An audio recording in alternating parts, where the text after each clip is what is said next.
আচ্ছা, এবার আসেন কুফর। কুফর মানে হলো অস্বীকার করা, কোনো কিছু লুকানো, গোপন করা। এজন্য কৃষককেও কাফের বলা হয়, এটা জানেন? কৃষকের আরবি কিন্তু কাফের, কারণ কৃষক বীজ লুকাই দিয়ে মাটির নিচে লুকাই ফেলায়, বীজকে গোপন করে। এই জন্য কৃষককেও বলা হয় কাফের। চট্টগ্রামের এক হুজুর, এক আলেম, সবাই খালি কাফের কয়, ওয়াহাবিরা কাফের, অমুক কাফের, অমুক কাফের। তো উনাকে মুরিদানরা জিজ্ঞেস করলেন যে হুজুর, আপনি যে সবাই কাফের কন, আল্লাহ রসুল সাল্লাল্লাহু আলাইহি ওয়াসাল্লাম বলছেন যে তোমরা যদি কাউকে কাফের বলো ফাকাদ বাআ বিহা আহাদুহুমা, তাহলে তোমরা দুইজনের যে কোনো একজন কাফের হয়ে মারা যাবে। তো যাকে আপনি কাফের বলছেন সে যদি কাফের না হয় তো আপনি তো কাফের হয়ে যাবেন। তা আপনি এইভাবে গড়ে সবাই কাফের কন কেন? বর্তমানেও আছে এরকম অনেক তাকফিরি ফেতনা, অনেক পীর সাহেব আছে খালি কাফের, খালি কাফের, সবাই কাফের। তো উনি বলছে যে শোনো, আমি কাফের বলবো, তোমরা কেউ বলিও না কারোরে, কারণ আমি কাফের অর্থ জানি, তোমরা কাফের অর্থ জানো না। তোমরা যে কাফের বলি দিবা ওইটা হলো ইমান হারা কাফের, আর আমি যে কাফের কই এটা মানে কৃষক, এর টিটকারি করি কই যে হে একটা কৃষক, এই কাফের অর্থ কৃষক, আমি এটাই বুঝাই, আমি ওই কাফের বুঝাই না। বুঝতে পারছো? তাহলে কুফরের একটা অর্থ হইল গোপন করা, লুকানো।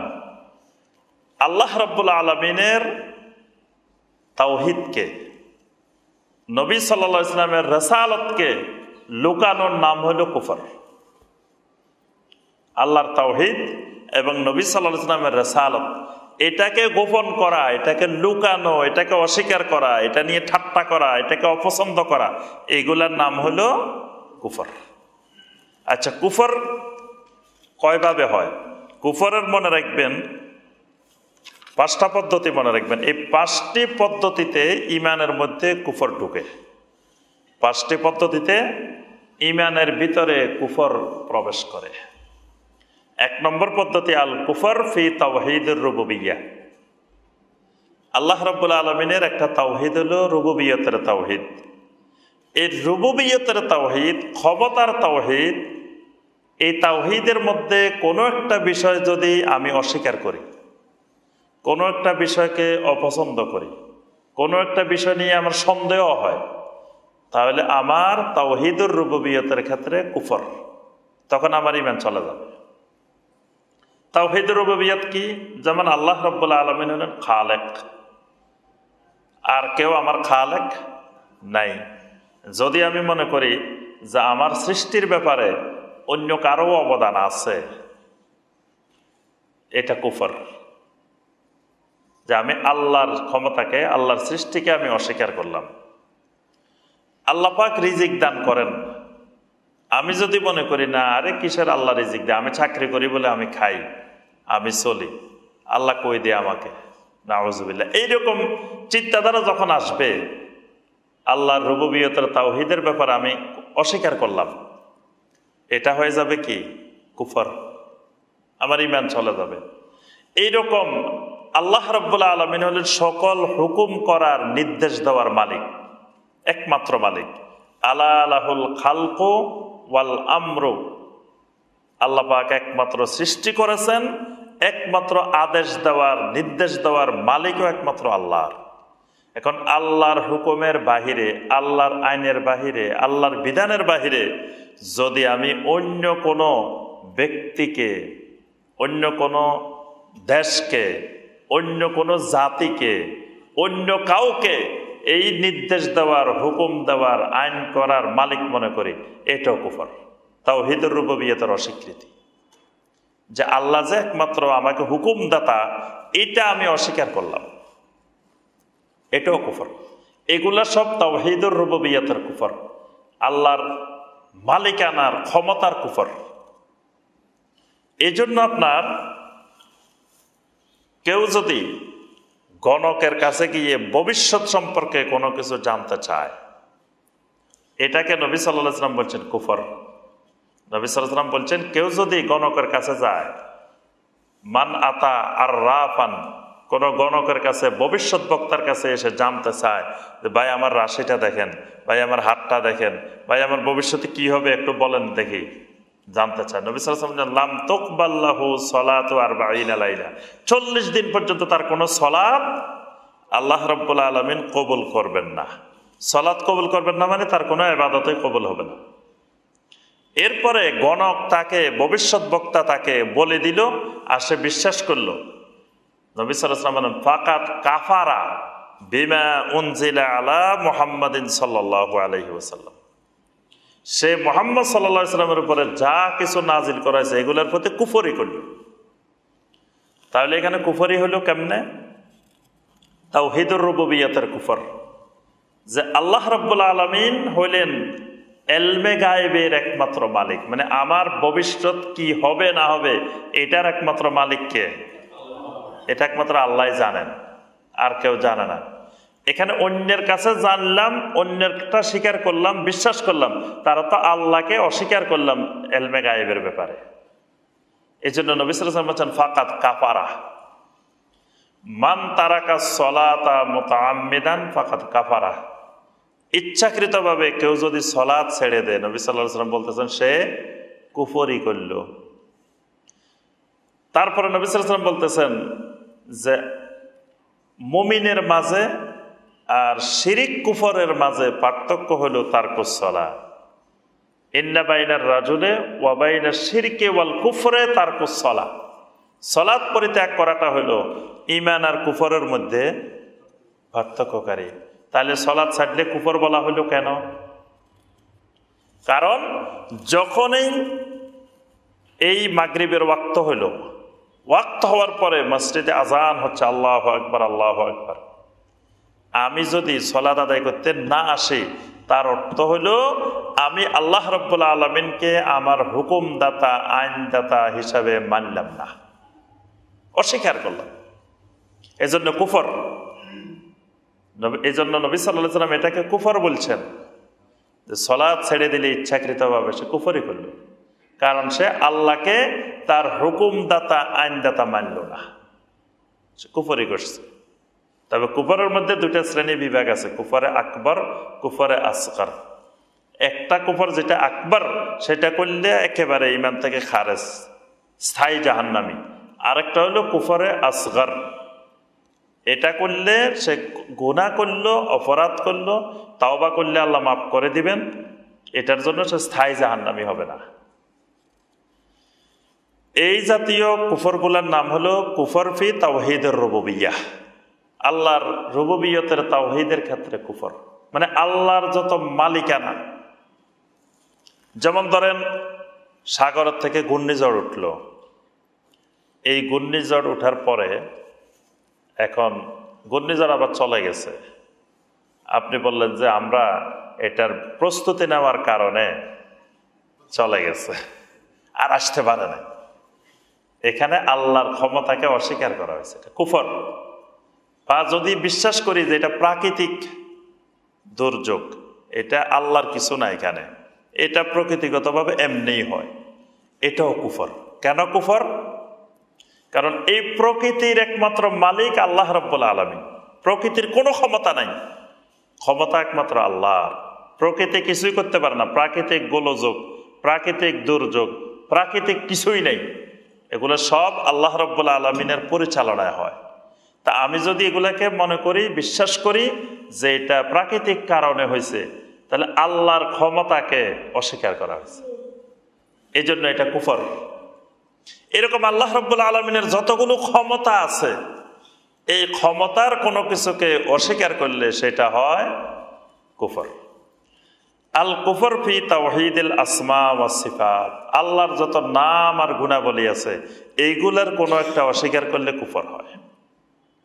যেমন আল্লাহ রাব্বুল আলামিনের এলেম, আল্লাহর এলেম হলো আল্লাহর সিফাত। আল্লাহর এলেমটা কেমন? আল্লাহ পাক কোরআনে কারিমে বলছেন ওয়ামা তাসকুতু মিন ওয়ারাকাতিন ইল্লা ইয়ালামুহা, আল্লাহর এলেমের বাহিরে একটা গাছের পাতাও ঝরে পড়তে পারে না। ওয়া ইয়ালামু মা ফিল বাররি ওয়াল বাহরে, জলে এবং স্থলে যেখানে যা কিছু আছে সব আল্লাহ রাব্বুল আলামিন জানেন। এই জন্য আমাদের আকীদা হলো আল্লাহু ফিস সামা ওয়া ইলমুহু ফি কুল্লি মাকান। আল্লাহ পাক আকাশে, কিন্তু আল্লাহর এলেম সব জায়গায় সর্বত্র বিরাজমান।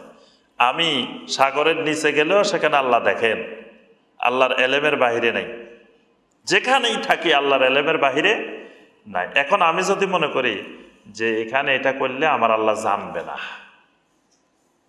আল্লাহর এলেমের বাহিরে আমি কিছু করে ফেলছি, আল্লাহ হয়তো খবর রাখে নাই, নাউজুবিল্লাহ। এই আল্লাহর এলেমের কোনো কিছু অস্বীকার করলে কি হয়? কুফরি হয়।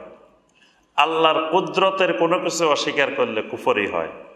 আল্লাহর কালামকে অস্বীকার করলে কুফরি হয়। আল্লাহর কথা, আল্লাহর কালাম হলো কোরআন, আল্লাহ কথা বলেন, কোরআন পুরাটা আল্লাহর কথা, আল্লাহর বাণী। এই আল্লাহর বাণীকে অস্বীকার করা কোনো কিছু, মানে কোরআনে কারিমের প্রথম থেকে শেষ পর্যন্ত একটা আয়াত, একটা হুকুম, একটা বিধানকে যদি কেউ অস্বীকার করে, এটা কি? কুফর। এরপরে আপনার আল্লাহর রহমত অস্বীকার করা। আল্লাহ রাব্বুল আলামিনের সিফাত হলো আল্লাহর কোনো ছেলে মেয়ে নাই। কেউ যদি আল্লাহর ছেলে মেয়ে সাব্যস্ত করে, আল্লাহ রাব্বুল আলামিন ঘুম যান না, তন্দ্রা নাই, নিদ্রা নাই, কিছু নাই, এটা আল্লাহর সিফাত। কেউ যদি আল্লাহর তন্দ্রা নিদ্রায় বিশ্বাস করেন, এই জাতীয় আল্লাহর নাম এবং যত গুণাবলী আছে এইগুলোর যে কোনো একটা অস্বীকার করলে কুফর হয়। 3 নম্বর হলো আল কুফর ফি তাওহীদিল ইবাদাহ, ইবাদতের তাওহীদে কুফর। অর্থাৎ ইবাদতের কোনো একটা বিষয়, আল্লাহর ইবাদত যেগুলো আল্লাহর জন্য নির্ধারিত, এইরকম একটা বিষয় যদি কেউ অস্বীকার করে, যেমন ওই যে সলাতের কথা বললাম, সলাতের মধ্যে কুফরে আকবরও আছে, কুফরে আসগরও আছে। কেউ যদি মনে করে যে সলাত লাগে না, সলাত না হইলেও জান্নাতে যাওয়া যায়, এই লোকের কুফরটা কুফরে আকবর, একেবারে শেষ। আবার কেউ মনে করে না, আসলে সলাত আদায় করার দরকার, এটা ফরজ, তারপরে সে কোনো কারণে আদায় করে নাই, তার এটাও কুফর হয়েছে, কিন্তু এটা কুফরে আসগর। আল্লাহ রাব্বুল আলামিন যেই কোরআন নাজিল করেছেন, এই কোরআন অনুযায়ী ব্যক্তি, পরিবার, সমাজ, দেশ সবকিছু পরিচালনা করা ফরজ, বাধ্য আমরা। এখন এখানে 2 ধরনের আকীদা, কুফরে আকবরও হইতে পারে, কুফরে আসগরও হইতে পারে। একজন মনে করে না, আল্লাহর আইন সব এখন আর চলতে পারে না, এগুলো অনেক পুরানা, এগুলো 1400 বছর আগের, ওই যুগের আইন এখন আর সম্ভব না। ওই যুগে পাথর মেরে মানুষ মারছে, এখন কি পাথর মেরে মানুষ হত্যা করা, এটা কেমন আইন? এটা বর্বর, অসভ্য আইন, নাউজুবিল্লাহ। ওই যুগে হাত কেটে দেওয়া হয়েছে, এখন কোরআনের আইন থাকলেও এটা মানা সম্ভব না, এটা এই যুগে আর চলবে না। এইটা যদি বিশ্বাস করে, কুফরে আকবর, একেবারে শেষ, ছাই জাহান্নামী, তার ঈমান টোটালি শেষ, কুফরে আকবর করছে। আবার কেউ যদি সম্পূর্ণ কোরআনের সব আইন, সব বিধিবিধান বিশ্বাস করে, কিন্তু বাস্তবায়ন করে না, তার ক্ষমতা আছে, সে ইচ্ছা করলে রাষ্ট্রে নামাজ কায়েম করে দিতে পারে, একটা নির্দেশের ব্যাপার, কিন্তু তারপরে করে না। কিন্তু বিশ্বাস করে যে নামাজ ফরজ এবং এটা কায়েম করা দরকার, এটা আইন করা দরকার, সব বিশ্বাস ঠিক আছে, কিন্তু করে না, এটা হলো কুফরে আসগর, এটাও কুফর। এই জন্য এই ক্ষেত্রে ইসলামের নীতিমালা হলো, আমি যদি আল্লাহর বিধান বাস্তবায়ন না করতে পারি, তাহলে ওই পথ থেকে আমি সরে যাব। আর যদি ওই পথে থাকি, তাহলে আমি একজন মুমিন হিসাবে আল্লাহর বিধান সেখানে বাস্তবায়ন করব। কিন্তু আল্লাহর বিধান বাস্তবায়ন অস্বীকারের কারণে না করলে কুফরে আকবর, আবার স্বীকার করলাম, বাস্তবায়ন করলাম না, এটা কুফরে আসগর। এই জন্য আল্লাহ পাক বলেছেন, ওয়ামান লাম ইয়াহকুম বিমা আনজালাল্লাহু ফাউলাইকা হুমুল কাফিরুন। আল্লাহ পাক কাফের শব্দ ব্যবহার করছে, যে যারা আল্লাহর বিধান অনুযায়ী বিচার কাজ করে না, ফয়সালা করে না, আইন কানুন তৈরি করে না, তারা কাফের। এই কাফেরের মধ্যে 2 ধরনের কাফের, মানে কাফেরে আকবরও আছে, কাফেরে আসগরও আছে। এটা হলো আল্লাহর ইবাদতের তাওহীদের ক্ষেত্রে কুফর। আচ্ছা, আরেকটা কুফর আছে 4 নম্বরে, মুহাম্মদ রাসূলুল্লাহ সাল্লাল্লাহু আলাইহি ওয়াসাল্লামের রিসালাতের ক্ষেত্রে কুফর। কারণ ঈমানের ক্ষেত্রে 2টা জিনিসের মূল সাক্ষ্য দিতে হয়। আশহাদু আল্লা ইলাহা ইল্লাল্লাহু ওয়াহদাহু লা শারীকা লাহ, এটা হলো আল্লাহ রাব্বুল আলামিনের তাওহীদ। ওয়া আশহাদু আন্না মুহাম্মাদান আবদুহু ওয়া রাসূলুহু, এটা হলো নবী সাল্লাল্লাহু আলাইহি সাল্লামের রিসালাতের তাওহীদ। এজন্য এটাকে সংক্ষিপ্তভাবে আমরা বলি লা ইলাহা ইল্লাল্লাহু মুহাম্মাদুর রাসূলুল্লাহ। ওই আশহাদু আল্লা ইলাহা ইল্লাল্লাহু ওয়াহদাহু লা শারীকা লাহু, এটা সংক্ষিপ্ত রূপ হলো লা ইলাহা ইল্লাল্লাহ। ওয়া আশহাদু আন্না মুহাম্মাদান আবদুহু ওয়া রাসূলুহু, এটার সংক্ষিপ্ত রূপ হলো মুহাম্মাদুর রাসূলুল্লাহ। তাহলে এখানে এই লা ইলাহা ইল্লাল্লাহর ক্ষেত্রে যখন একটা জিনিস অস্বীকার হবে কুফর, ঠিক মুহাম্মদুর রাসূলুল্লাহ সাল্লাল্লাহু আলাইহি ওয়াসাল্লামের ক্ষেত্রেও রিসালাতের ক্ষেত্রে একটা জিনিস যদি কেউ অস্বীকার করে সেটাও কুফর।